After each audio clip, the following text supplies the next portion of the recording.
কূটনৈতিক পাসপোর্ট বাতিল হওয়ায় শেখ হাসিনাকে ফিরিয়ে দিচ্ছে ভারত। শাপলা চত্বরে গণহত্যার অভিযোগে শেখ হাসিনা সহ ৩৪ জনের বিরুদ্ধে মামলা। এতক্ষণ শুনছিলেন সংবাদ শিরোনাম, এখন বিস্তারিত। বাতিল হচ্ছে শেখ হাসিনার সাবেক মন্ত্রী এমপিদের কূটনৈতিক পাসপোর্ট।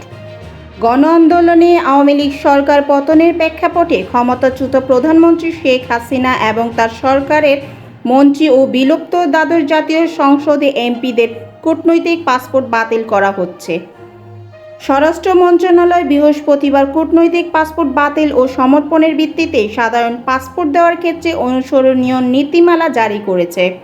সেখানে বলা হয়েছে, প্রাক্তন প্রধানমন্ত্রী, প্রাক্তন প্রধানমন্ত্রীর উপদেষ্টা, প্রাক্তন মন্ত্রিসভার সদস্য, সদ্য বিলুপ্ত জাতীয় সংসদের সকল সদস্য সহ যারা কোনো পদে অধিষ্ঠ থাকার কারণে কূটনৈতিক পাসপোর্ট পেয়েছেন, তাদের নিয়োগ বা কর্মকালের অবসান ঘটলে তাদের এবং তাদের স্বামী স্ত্রীর কূটনৈতিক পাসপোর্ট অবিলম্বে প্রত্যাহার করতে হবে।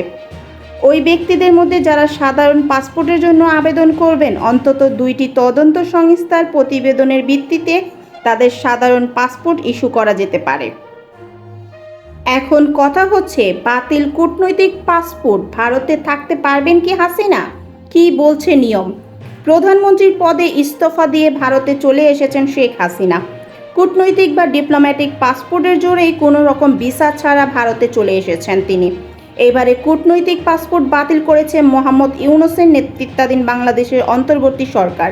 প্রশ্ন উঠেছে, এই পাসপোর্ট বাতিলের পরে কি ভারতে থাকতে পারবেন শেখ হাসিনা? একের পর এক মামলা দায়ের করা হচ্ছে শেখ হাসিনার বিরুদ্ধে। একই সঙ্গে তাকে বাংলাদেশে ফেরত নিয়ে এসে বিচার করার দাবিও জোরালো হচ্ছে। এরই মধ্যে বাতিল করা হয়েছে হাসিনা এবং তার আমলের মন্ত্রী সংসদের কূটনৈতিক বা ডিপ্লোম্যাটিক পাসপোর্ট। প্রধানমন্ত্রীর পদে ইস্তফা দেওয়ার পরে এই পাসপোর্টের জোরেই ভারতে চলে আসতে পেরেছিলেন হাসিনা, কিন্তু আরও অনেকের মতোই তার সেই কূটনৈতিক পাসপোর্ট বাতিল করেছে মোহাম্মদ ইউনূসের নেতৃত্বাধীন বাংলাদেশের অন্তর্বর্তী সরকার।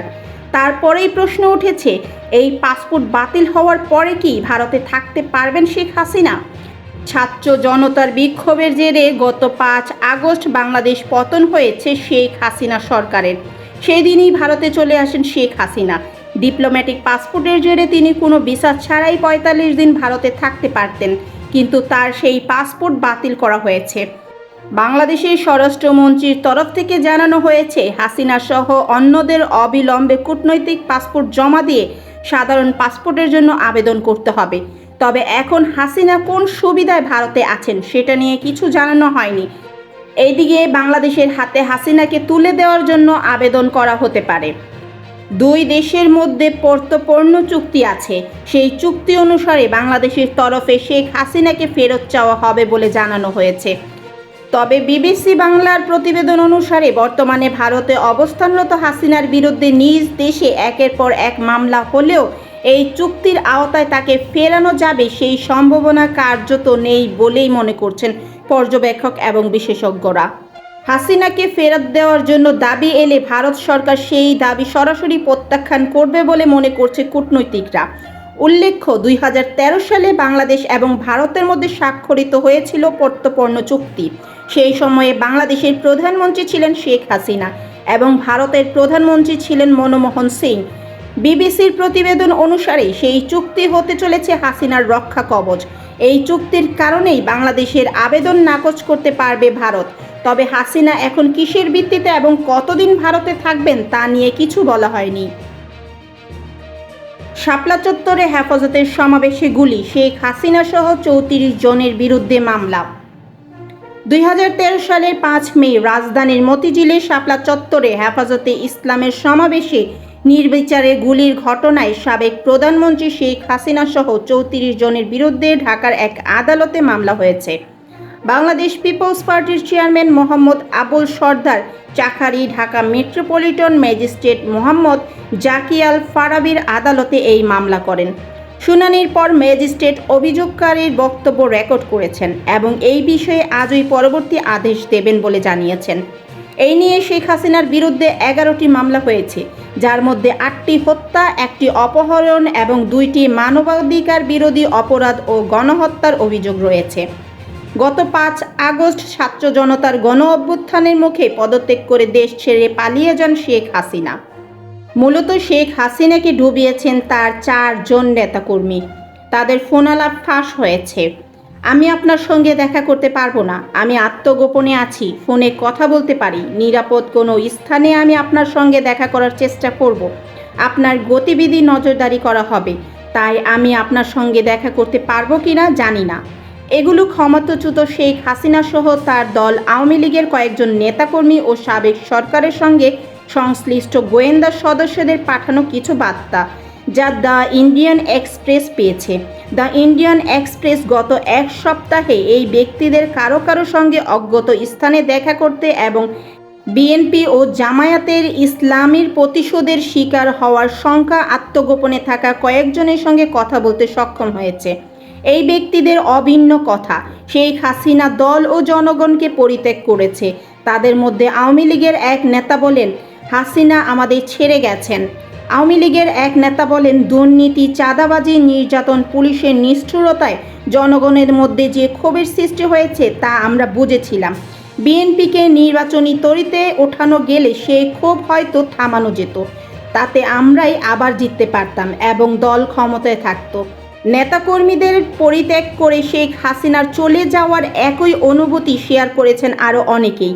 5 আগস্টের ঘটনাবলী তারা আগে থেকে আঁচ করতে পারেননি। সেই দিন শেখ হাসিনা তার বোন শেখ রেহানাকে সঙ্গে নিয়ে দেশ ছেড়ে ভারতে চলে যান। শেখ হাসিনার ছেলে সজীব ওয়াজেদ জয় বর্তমানে যুক্তরাষ্ট্রে ও মেয়ে সাইমা ওয়াজেদ ভারতে রয়েছেন। আওয়ামী লীগের একাধিক সূত্র জানায়, শেখ হাসিনার দেশ ছাড়ার সিদ্ধান্ত তার মন্ত্রিসভার সদস্য এমনকি ঘনিষ্ঠ সহযোগীদের পুরোপুরি বিস্মিত করেছে। এক নেতা বলেন, আমরা টেলিভিশনের খবর থেকে এটা জানতে পারি। এভাবে শেখ হাসিনার চলে যাওয়ার ঘটনা আওয়ামী লীগের নেতাকর্মীদের জীবন বিপদের মধ্যে ফেলেছে। বিক্ষোভকারী বিএনপি ও জামায়াত ইসলামের কর্মী এবং সুযোগ সন্ধানীরা আওয়ামী লীগের নেতাদের বাড়িঘর, ব্যবসা প্রতিষ্ঠান ও দলীয় কার্যালয়গুলো নিশানা বানান। করা হয় অগ্নিসংযোগ, লুট, চালানো হয় ভাঙচুর। আওয়ামী লীগের এক নেতা বলেন, 5 আগস্ট শেখ হাসিনা চলে যাওয়ার পর আমরা একটা সময় শুধু বাড়ি থেকে বের হওয়ার সুযোগ পাই। সেটি সেনা প্রধান যখন বেলা 3টার দিকে জাতির উদ্দেশ্যে ভাষণ দেন ও মানুষ তা শুনতে টেলিভিশনের পর্দায় নজর রেখেছিলেন। 4 জন এই দল পতনের নেতৃত্ব দিয়েছে। এই ব্যক্তিদের উপর হাসিনার ছিল অন্ধবিশ্বাস। তার যে সহজাত রাজনৈতিক প্রজ্ঞা ছিল তা তিনি তাদের কারণেই হারিয়েছেন। আরেক নেতা ও মন্ত্রী সাবেক সরকার বলেন, আমি ও আমার পরিবারের সদস্যরা ধরা পড়লে লোকজন আমাদের জীবন্ত পুড়িয়ে মারতেন। আওয়ামী লীগের 15.5 বছরের শাসনামলে শেখ হাসিনার সরকার বিরোধী দলের নেতাদের নিশানা করে, কারাগারে পাঠায়, মারধর করে, ভয়ভীতি দেখায় ও হয়রানি করে, কিন্তু পরে হঠাৎ পরিস্থিতি উল্টে যায়। সাম্প্রতিক ঘটনার খানিকটা পেছনে তাকালে দেখা যাবে ঘটনা প্রবাহে কেউ কেউ হাসিনার সরকারের, বিশেষ করে গত জুলাই শিক্ষার্থী ও বিক্ষোভকারীদের উপর গুলি চালানোর ঘটনায় দুঃখ প্রকাশ করেছেন। পরে 3 থেকে 4 আগস্ট ছাত্র জনতা রাস্তায় নেমে আসেন। 5 আগস্ট বিক্ষোভকারীরা কারফিউ ভাঙেন, সেদিনই সরকারের পতন ঘটে। এই ছিল এখনকার মতো সংবাদ। পরবর্তী আপডেট পেতে চ্যানেলটি সাবস্ক্রাইব করে পাশে থাকা বেল বাটনটি বাজিয়ে দিন। ধন্যবাদ।